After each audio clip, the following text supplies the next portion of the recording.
Madam Kirton-Darling. Thank you very much.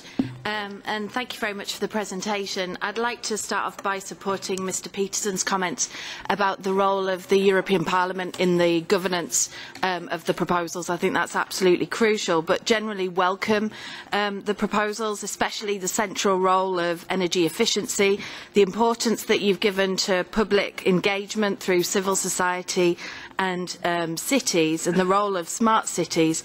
But I'd like it, if you could, to elaborate a little bit on a comment that you made in response to the first set of questions, which was about the social dimension and the cooperation with Commissioner Tyson. It's clear that social dialogue and worker participation are absolutely crucial to ensure a just transition, and therefore it would be nice to have a little bit more detail on that. And lastly, it's really important, and it's been emphasised many times, that we tie up the Energy Union with an industrial policy agenda at European level.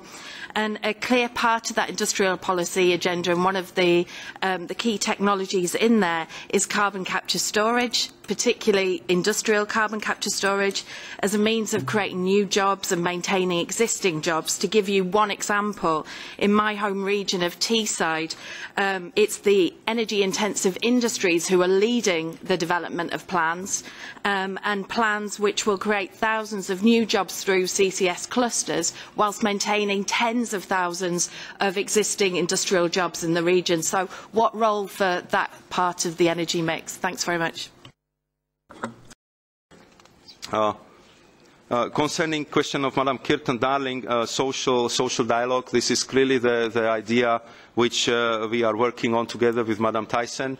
We'll try to include these energy issues into the social dialogue. There are several issues. I discussed it with ETUC already, so-called juste transition, which wants to say that if we are going for this energy transformation, that we must never forget about the people who would need the upgrade of the skills, because some of the professions simply will not be in such a demand as they've been before. So we shouldn't have the victims on the labour market because of the energy transition, and we have to discuss it with social partners how we can prevent it. And we are looking for the best modality how to organise the social dialogue in a way that it would be actually useful for all the partners and will bring new ideas into the place.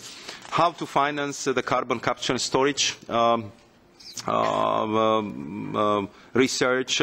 I think here we already have some good precedents by so-called NER 300.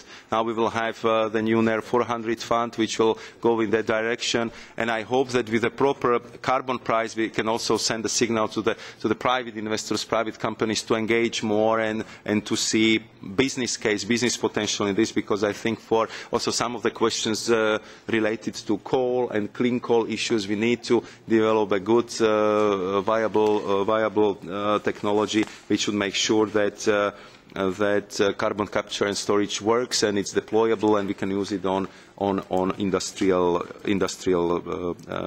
scale. Thank you very much to Madam Moody